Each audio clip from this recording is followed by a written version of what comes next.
The bold adventure that we're on is an artistic journey, and I fully and passionately believe in painting from life and from having great experiences. My name is Charlie Easton, and I am a landscape artist. I just get completely turned on by going outside into nature and seeing shapes of color that have meaning and then putting them down on canvas, whether I'm outside or inside. I love painting in the mountains. I love painting in the ocean, and I like painting in the forests. But I think the North Shore Mountains of Vancouver are unreal places to paint. And there's so much up there.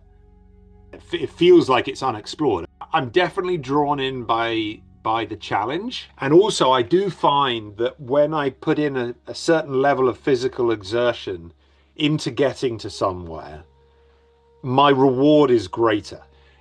Often I'm more emotionally open when I've put in some effort and I'm more tired. I love it after the fact when I look at a painting and go, oh yeah, maybe nobody else can tell this, but I know my brush marks on that were slightly different because of the emotional or physical state that I was in when I did it. If I'm wanting to paint evening light, kind of golden light, then I will absolutely either try and be down at water level where there's nothing in the way of the light, or I'll try and be a high alpine so that you're kind of exaggerating that light, as in you can see it from lower down. There's no point trying to paint golden hour in a canyon because you're just not going to get it in there. So that will impact the place that I paint.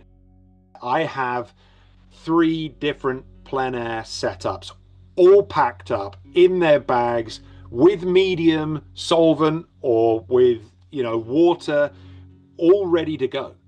I call somebody up and say, hey, do you want to go painting? And it takes them half a day to go around their studio and find the right brush, the right paint, the right everything to go with. So firstly, I think it's really important that you have your setups ready. Secondly, I think it's less about having exactly the right materials. It's about having comfort with the materials that you take. You need to have control in the items that you take with you. So I really recommend making sure that you have done practice runs in the studio, do little paintings in the studio, whether they're just little thumbnails. Just get comfortable with your brush goes in the water here, and then this is where you have the paint. If I'm painting in a really remote location, I'll generally take oil or gouache. And the reason I do that is that firstly, when I get to that remote location, it may be that it's very hot, it might be very dry, both conditions not great for acrylic. There may not be access to water. Generally, if it's remote, it's probably ecologically very sensitive. My gouache setup can be very small because I'm not taking an easel with me. I'm just having paper and then my paints with a small little pot. And then when I'm working in oil, which is, to be fair, when I'm painting outside the setup that I use the most, then it's kind of self-contained. I'm using walnut oil, I'm using a solvent, and that is in its own little container. And then the oil painting tubes that I take, they're just standard sized tubes.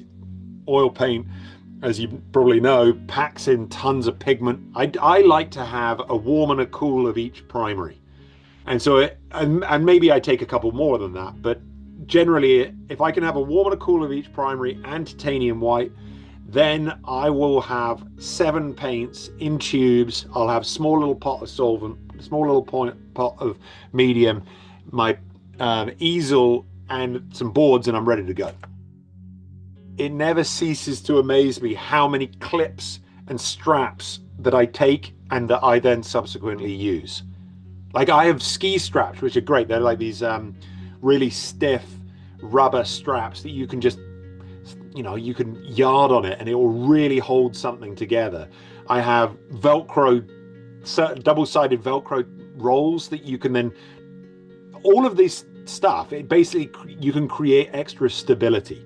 If you have a high wind condition or you particularly need the panel to be in a certain aspect because of strong light, having clips and straps, I take tons of them and I love them. The place where I learn about my materials and the place where I learn about, different effects that I can create through different techniques is in the studio. And so I'll do mastered copies, I'll do tons of little thumbnails in the studio, I'll do so many different types of exercises in order to become a better painter. And then when I go outside, I just kind of want to let it rip, and I just want to sort of channel all that learning into then being outside and painting. And I never really think I have to make this a perfect painting when I'm outside. I want it to have a great experience, and I want to feel that sense of flow and to collect ideas that are, that are pretty meaningful. And I think when you get into that state, your art might not necessarily be the best painting that you're ever going to do, but it's completely undeniable. And that's what I love about art, is when you get to an undeniable state where your painting is so uniquely you and the experience that you've had. There's an honesty, there's an openness that I think is really important to have when you're having a very bold adventure, because you're not tiptoeing around this. You're having a very honest, truthful experience. And you could do that in your backyard. You could do that by going down and painting an underpass and all the life that happens under there, and all of the amazing graphic qualities and the vivacious qualities of a place. But you could also do that by going to the top of a mountain in the middle of nowhere, or out on a experience out on the coast where no one's ever been. As artists, it's kind of our job to have commitment and to be bold and to have an adventure, and that's the journey that we're on. And I think it's pretty cool that we get to do this. I'd like to thank Charlie Easton for sharing his experiences and art with us. You can learn more about his work and adventures in an article on our website, and be sure to check out the other videos on our YouTube channel. Thanks for watching.